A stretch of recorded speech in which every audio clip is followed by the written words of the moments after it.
ndaramuje mu izina ry'umwami wacu Yesu Kristo Umunyanazareti. Nitwa Fidel Musiri, muvugabutumwa mu ishingiro rya Deeper Christianity Pentecostal Churches.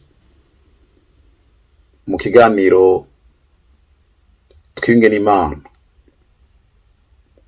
Ariko imbere yuko tugana amajambo y'Imana, reka dusenga Imana.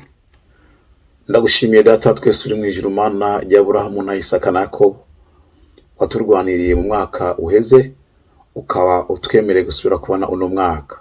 Ndagusabye Mwami ngo egome abo tukingo bose na kino kiganiro, Databuja uduhe umutima wo kwiyunga n'Imana kugira ngo tuze turagwe ubugingo budashira.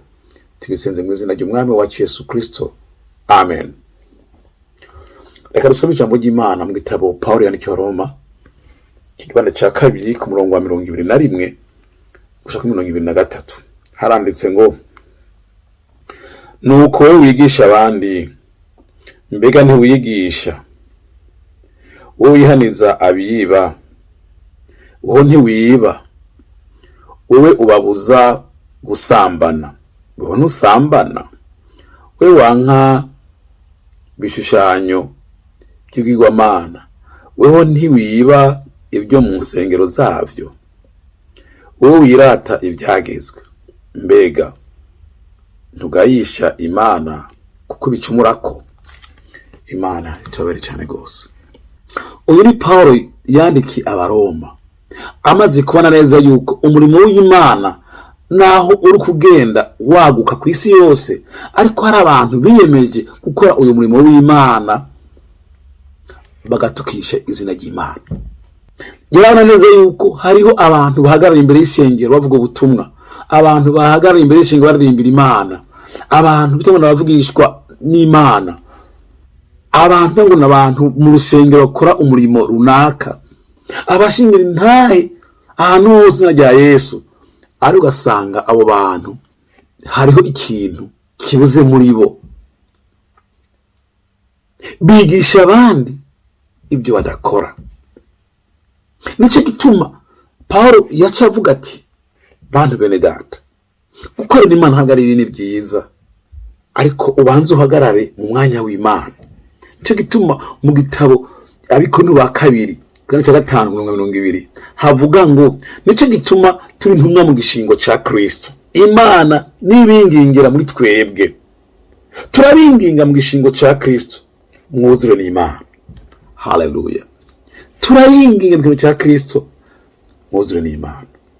Hama tubone kwitwa abaki, tubone kwitwa ba bandi bitwa ngo intumwa za Kristo, abambasadeur ba Kristo.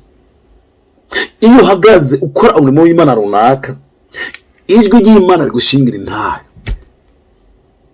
Jina la Bwana lipewe sifa. Ni nacyo gituma rero abantu benshi mwa kino gihe cyo dukorera Imana, tukikora ubyo dukorera Imana, duhinduke mu gihe twakora nabi, kugira ngo uno munsi tujane n'Imana, twiyunge n'Imana. Nicyo gituma hano hantu yaciye rero Paulo avuga ati, none gase kuvuga ko wigisha amajambo y'Imana wowe utayigishije, konze amajambo uvuga atari muri wewe, ko ubuza abandi bantu ngo kirazira kwiba, ari we gisuma cyambe. Buryo akoze Imana, abantu bakorera Imana benshi nibisuma ndasuma kabisa, bayira Imana ariko muramba bargeje mvuze kwe. Reka ndaguha akarorero, tugeregira 10 akaroro ko hafi. Ikigira 10 hariya muri Maraki 10, ijambo ry'Imana rivuga yuko ikigira 10 ari itegeko, ntabwo Imana dusabye yatutegetse, bivanye nuko Imana iguhezagira muri runaka, n'ivyo urima mu buzukora ibindi byose Imana iguhezagira byose, utange ikigira 10. None ugitanga sanga yapi wewe? Ugitanga ryari?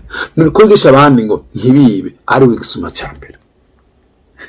Uri gisuma. Wewe uko mwizi ndugu yangu, wewe uko mwizi kabisa. Banza tunganye n'Imana, utagira 10.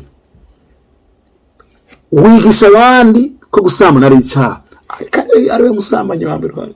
Ra mu buriri wawe, umugore wawe naho mujyame hamwe, ariko mujyamye kubiri, gusambana ku buriri umugore aryamanye n'umugabo wiwe ariko atari kumwe, ari amaganya mu buriri, ufise uwundi mugore hanze, tutavuze aya mafoni icyo akora. Duhinduke bene data, duhinduke, duhagara mu kirwa cya Kristo, tuvugire Kristo atajwe twagiriza. Isi yakuye abana b'Imana mu buntu bw'Imana, ibakura ahantu heza ibashyira habi. Ijambo ry'Imana risigaye ku minwa gusa, ariko umutima kera hariyo. Hinduka mwene data, uyu mwaka dutanguye, umwaka w'ikumwe n'Imana.